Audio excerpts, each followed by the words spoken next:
Assalamualaikum warahmatullahi taala wabarakatuh. Bismillahirrahmanirrahim. Allahumma aftah alaina hikmataka wa ansyur alaina min khazaini rahmatika ya arhamar rahimin. Okey, dalam video kali ini kita akan bincangkan soalan UPKK untuk subjek sirah, masih lagi subjek sirah, dan pada kali ini kita akan tengok bahagian D.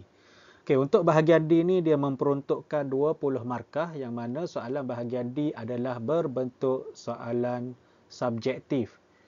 Kalau soalan subjektif ni, kalau kita tak hafal ataupun tak ingat, maka susahlah nak jawab sebab dia tak ada bantuan jawapan. Okey, jom kita tengok soalan bahagian D untuk subjek sirah. Okey, yang pertama, soalan dia adalah jawab semua soalan berikut. Okey. Dekat sini kita tengok jawab semua soalan berikut. Maksudnya semua soalan perlu dijawab. Okey, soalan satu, apakah yang dimaksudkan dengan diat? Okey, apakah yang dimaksudkan dengan diat? Okey, perkataan diat ni kita jumpa semasa kita belajar tajuk pembukaan Kota Mekah. Okey, pembukaan Kota Mekah yang mana bila Bani Bakar membunuh orang-orang daripada Bani Khuza'ah, maka Rasulullah bagi pilihan kepada mereka untuk membayar diat. Okey, apakah maksud diat?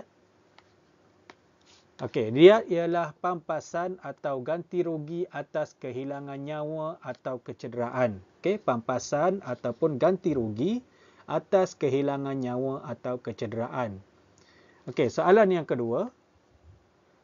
Senaraikan dua tindakan Rasulullah setelah berjaya memasuki Kota Mekah. Okey, senaraikan dua tindakan Rasulullah setelah berjaya memasuki Kota Mekah. Okey, apakah yang Rasulullah buat setelah Rasulullah berjaya masuk ke Kota Mekah pada peristiwa pembukaan Kota Mekah? Okey, yang pertama, okey, kita boleh jawab memusnahkan 360 buah berhala yang terdapat di sekeliling Kaabah. Okey, masa tu dekat keliling Kaabah tu ada 360 berhala dan semuanya Rasulullah mengarahkan untuk tentera-tentera Islam memusnahkan kesemua 360 berhala yang ada di sekeliling Kaabah pada masa tu. Okey, jawapannya ialah memusnahkan 360 buah berhala yang terdapat di sekeliling Kaabah. So, soalan dia nak dua, so kita masukkan satu lagi. Rasulullah juga melakukan tawaf dan mengucup Hajarul Aswad. Okey. So soalan dia nak dua, jawablah dua. Ataupun kalau tak ingat jawapan yang ini, ada lagi perkara-perkara yang Rasulullah buat semasa berjaya memasuki Kota Mekah, antaranya ialah menunaikan solat sunat di hadapan makam Ibrahim sebanyak 8 rakaat. Kemudian mengarahkan Bilal bin Rabah melaungkan azan di atas bumbung Kaabah, ataupun menyampaikan khutbah pertama kepada penduduk Mekah, ataupun jawapan awak ialah mengisyaratkan kemaafan kepada semua penduduk Mekah. Okey, itu perkara ataupun tindakan yang Rasulullah buat setelah berjaya memasuki Kota Mekah. Okey, soalan seterusnya. Okey, soalan seterusnya, di manakah Rasulullah disemadikan? Okey, di manakah Rasulullah disemadikan? Semadi ni maksudnya dikebumikan. Okey, disemadikan. Dalam tajuk kewafatan Rasulullah. Okey, di manakah Rasulullah disemadikan? Jawapannya ialah di dalam rumah Aisyah tempat baginda wafat. Okey, di dalam rumah Aisyah tempat baginda wafat. Okey, sebabnya pada masa ni memang kecoh lah. Semasa Rasulullah dah wafat, maka kecoh lah dekat mana sahabat-sahabat ni bertanya dekat mana nak makamkan Nabi, dekat mana nak kebumikan jasad Rasulullah sallallahu alaihi wasallam ni. Maka Sayyidina Abu Bakar dia pernah dengar Rasulullah cakap yang setiap daripada seseorang Nabi itu mereka disemadikan di mana tempat mereka menghembuskan nafas yang terakhir. So Rasulullah menghembuskan nafas yang terakhir di dalam rumah Aisyah, di dalam bilik Rasulullah lah, dalam bilik Aisyah. Kemudian dekat situlah tempat Rasulullah wafat, maka dekat situlah juga digali kubur Rasulullah dan Rasulullah disemadikan di dalam rumah Aisyah tempat baginda wafat. Okey, soalan yang kedua. Okey, soalan kedua, berikan dua nama isteri Rasulullah. Okey, berikan dua nama isteri Rasulullah.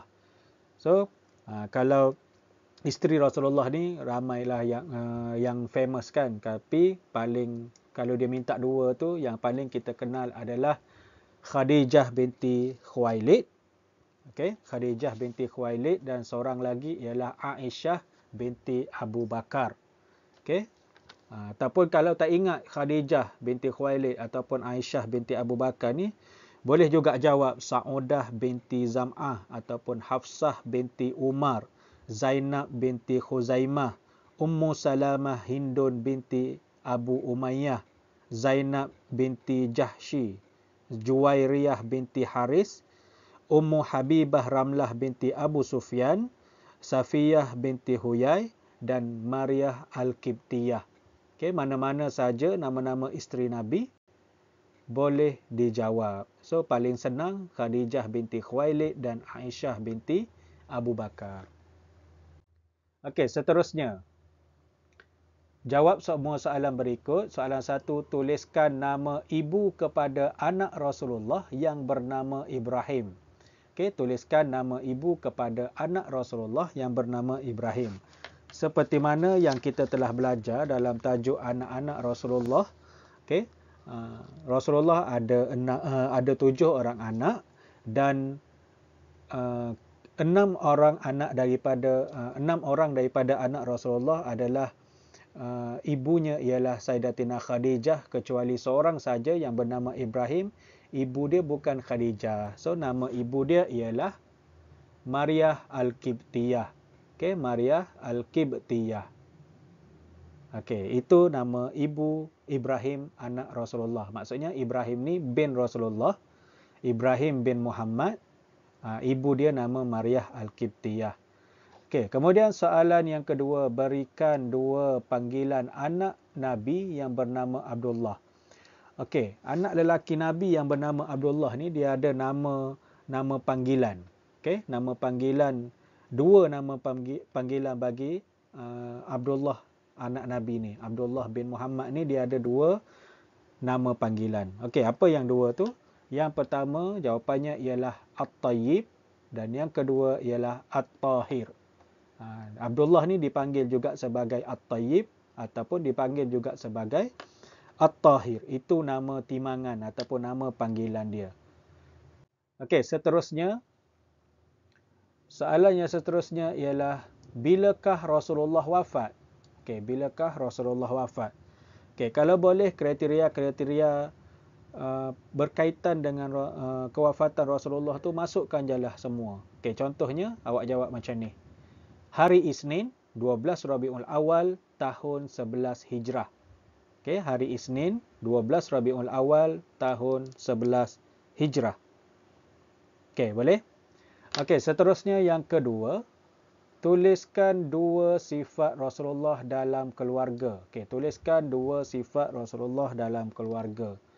Okey, kita tengok sifat-sifat yang ada dalam diri Rasulullah ni adalah mestilah sifat-sifat yang baik. Antara yang kita boleh bagi jawapan kat sini ialah yang pertama, lemah lembut.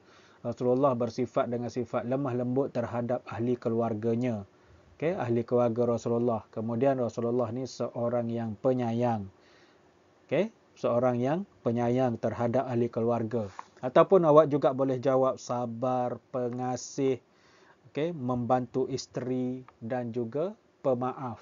Okey, itu antara sifat-sifat Rasulullah dalam keluarga Rasulullah sallallahu alaihi wasallam.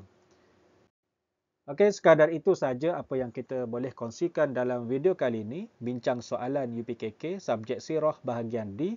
Semoga dengan kita buat jawab soalan macam ni lebih membantu para pelajar yang akan mengambil UPKK ni kenal bentuk soalan, dan juga di samping kita menjawab soalan, kita bincang juga soalan-soalan tu. Antaranya kita bukan bagi satu saja jawapan, tapi kita bagi lagi pilihan jawapan. Kalau soalan tu dia memang ada banyak sangat pilihan soalan, pilihan jawapan, maka kita kita cubalah untuk membantu pelajar supaya lebih mengingat. Kalau di dalam peperiksaan sebenar nanti ada soalan yang mirip macam yang kita bincangkan ni, maksudnya kita dah pernah belajar. Okey, wallahu alam, kita jumpa lagi di video yang akan datang. Assalamualaikum warahmatullahi wabarakatuh.